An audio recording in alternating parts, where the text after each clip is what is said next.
গত 16 বছরের আওয়ামী ফ্যাসিবাদ বিরুদ্ধ শাসনে এই মাত্রই তো আপনাদের সামনে বললেন আমাদের এই ভাই যে তার বাবা খুনের শিকার হয়েছেন, নির্যাতিত হয়ে আহত হয়েছে। গত 16 বছর ধরে এরকম হাজার হাজার পরিবার যারা জাতীয়তাবাদে বিশ্বাসী, যারা শহীদ প্রেসিডেন্ট জিয়াউর রহমানের আদর্শে বিশ্বাসী, যারা দেশনেত্রী বেগম খালেদা জিয়ার আপসীনতায় বিশ্বাসী, যারা জনাব তারেক রহমানের অবিচল নেতৃত্বের প্রতি বিশ্বাসী, তারা রাজপথে ছিল এবং রাজপথে থেকে নির্যাতনের শিকার হয়েছেন, গুমের শিকার হয়েছেন, গুরুতর আহত হয়ে পঙ্গুত্ব বরণ করেছেন। সর্বশেষ এই যে 16 বছরের যে প্রকৃত ভোগ, মানুষের মনে যে কষ্ট, সেই কষ্ট আমরা দেখেছি 24-এর ছাত্র জনতার গণ আন্দোলন। সেই গণ আন্দোলনে যখন ছাত্র আন্দোলন করেছে বৈষম্য বিরোধী ছাত্র জনতা আন্দোলনের ব্যানারে, আন্দোলন একসময় ক্যাম্পাস ভিত্তিক ছিল। সেই আন্দোলন ছড়িয়ে পড়ে বৈষম্য বিরোধী ছাত্র আন্দোলনের উপরে চালানো হয় হাসিনার ফ্যাসিবাদী স্কিম। ছাত্রদের উপরে যে পরিমাণ নির্যাতন চালানো হয়, ছাত্ররা তো রাজনীতি করছিল না, নিরপেক্ষ ব্যানার থেকে তারা আন্দোলন করেছিল। এরপরে সেই নিরপেক্ষ আন্দোলনের উপরে যখন হাসিনার ফ্যাসিবাদী পুলিশ, আইন শৃঙ্খলা বাহিনী যেভাবে নির্যাতন চালালো, স্টিমগুলো চালালো, তখন 16 বছরের সেই ফ্যাসিবাদের শিকার মানুষেরা রাস্তায় নেমে আসলো এবং ছাত্র বৈষম্যবিরোধী আন্দোলন হয়ে পড়ল ছাত্র জনতার গণ আন্দোলন।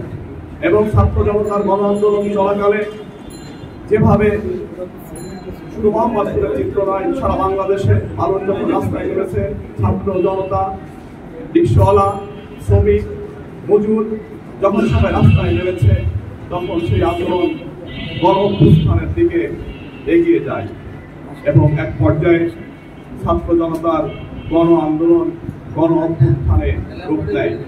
এবং আমরা যারা মোহাম্মদপুরবাসী, আমরা প্রতিনিয়তই একটি দৃশ্য প্রায় দেখতাম।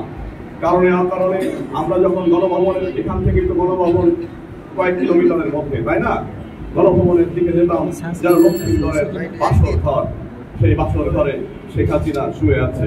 মুক্তিপূর্ণ শেষ হোক না ভাই।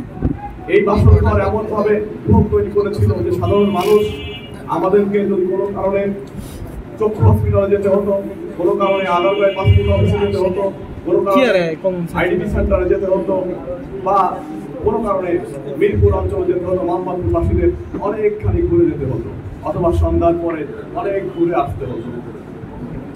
এবং চারিদিকে কর্ডন দিয়ে সে প্রতিনিয়ত ক্ষমতায় টিকে থাকার জন্য অবৈধ সারা বাংলাদেশ জুড়ে অবৈধ মানুষের উপরে নির্যাতন চালিয়েছে, নির্মমভাবে অত্যাচার করেছে এবং তার খুনি আইন শৃঙ্খলা বাহিনী দিয়ে প্রতিনিয়ত সে খুন চালিয়েছে। এই খুনের এক পর্যায়ে বারবারই আসে। আমরা আজকে যে জন্য এখানে উপস্থিত হয়েছি, আমরা বিএনপি পরিবারের ব্যানারে, সেটাই হলো যে আইন শৃঙ্খলা বাহিনী এবং আওয়ামী সন্ত্রাসী কর্তৃক যারা নিহত হয়েছে, আমরা নিহত বলতে চাই না, আমরা শহীদ বলতে চাই। যারা শহীদ হয়েছে, যারা আহত হয়েছেন, তাদের পাশে আমরা দাঁড়াতে এসেছি। আমরা বিএনপি পরিবার, আমি শুরুতেই বলেছি যে আমার সৌভাগ্য হয়েছে প্রত্যেকটা প্রোগ্রাম কভার করার একজন সাংবাদিক হিসেবে।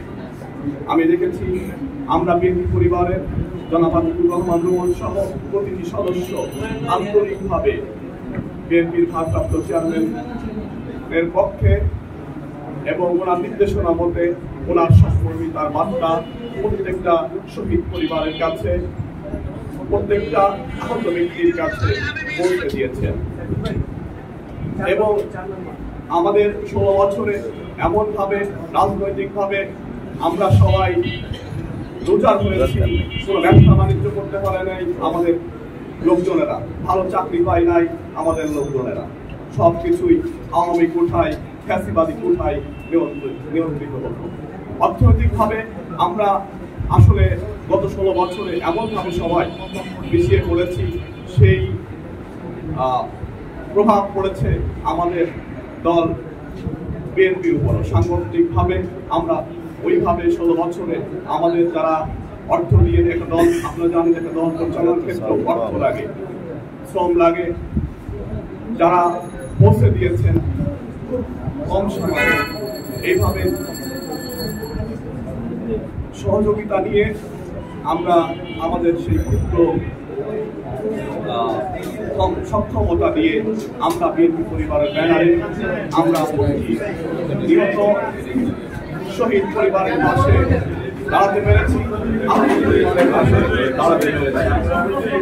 আপনারা জানেন যে আমরা কমিটেড যে প্রত্যেকটা শহীদ পরিবারের পাশে আমরা এখনো আছি, আগামীতেও থাকবো। প্রত্যেকটা আহত পরিবারের পাশে আমরা আছি, আগামীতেও থাকবো। এবং আমাদের একটি পরিকল্পনা আছে, জনাব আসিফুর রহমান রোমন যখন আপনাদের সামনে বক্তব্য দেবেন, আমরা পরিবারের লক্ষ্য উদ্দেশ্য উনি খুব সংক্ষিপ্তভাবে তুলে ধরবেন বলে আমি আশা করছি। সেই লক্ষ্যটা হল যে যারা আহত হয়েছেন তাদের পরিবারের পাশে আমরা দাঁড়াবো এবং আমাদের সক্ষমতা দিয়ে তাদের চেষ্টা করবো।